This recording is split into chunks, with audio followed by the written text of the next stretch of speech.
It is heartbreaking what happened in Kolkata with that young, beautiful daughter, sister. 150 times she was raped by sons of the 2 ministers, that's what the reports say, and 10 other guys. What is the fact? Why these guys are allowed to do this? Again in Maharashtra, 4-year-old by a 23-year-old boy. How many more rapes? Thousands and lakhs of rapes are happening every day, every week, monthly, yearly basis. I thank Chief Justice of India. I requested him to take this as a sumo motu.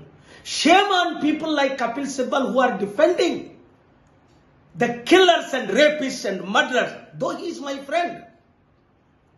Parliament, if I would have been member of Parliament or Prime Minister, Chief Minister, I would strictly implement the laws we have, create new laws, there won't be any rapists left over. Yanta ghora, yanta papa, yanta aviniti. ఈ bloody bastards కి కాస్కట్ చేసి పడేయాల, shoot చేసి పడేయాల. అందుకే అప్పుడు అంజనీ కుమార్ గారు ఉండేటప్పుడు నేను America నుంచి కాల్ చేసి ఆ డాక్టర్ని రేప్ చేసినప్పుడు ఎన్కౌంటర్ చేసి పడేది తీసుకెళ్ళాను. 4 ఎన్కౌంటర్ చేశారు కేసీఆర్ గవర్నమెంట్. వీడు నేను చేశానని ఒప్పుకున్న తర్వాత ఇంకేంటి 10 సంవత్సరాలు 20 సంవత్సరాలు ట్రైల్ అవ్వడమా? ఈ లోపుని 10 లక్షలు 10 కోట్ల మంది రేప్ చేయబడ్డమా? ఏం జరుగుతుంది మన దేశంలో? 22 అరబ్ కంట్రీస్ లో జరుగుతుందా? 56 ముస్లిం కంట్రీలో జరుగుతుందా? ఎందుకు? అక్కడ చట్టాలు వేరుగున్నాయి. ఇంత టార్చర్ చేసి రేప్ చేస్తే నోరు మూసి కూరుకోవడమా? డిబేట్లు రాజీవ్ గాంధీ విగ్రహం పెట్టాలా? ఎవడు? అరే 14 మంది ప్రైమ్ మినిస్టర్ విగ్రహం పెడితే పెట్టి లేకపోతే మానేసాయి. ఒక రాజీవ్ గాంధీ ఏమైనా ఉద్ధరించాడా? ఇందిరాగాంధీ ఉద్ధరించలేదా?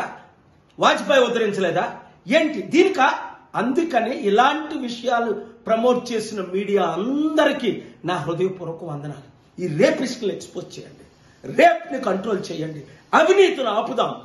మీడియా మిత్రులారా, ప్రతి ఒక్క బ్లడీ బాస్టర్డ్ రేపిస్ట్కి వెళ్ళినంత వరకు దీన్ని మీరు ప్రమోట్ చేయండి. తగిన చర్యలు నేనేం చేయాలో చెప్తాను. 10 పాయింట్స్ చీఫ్ జస్టిస్ కి ఇచ్చాను.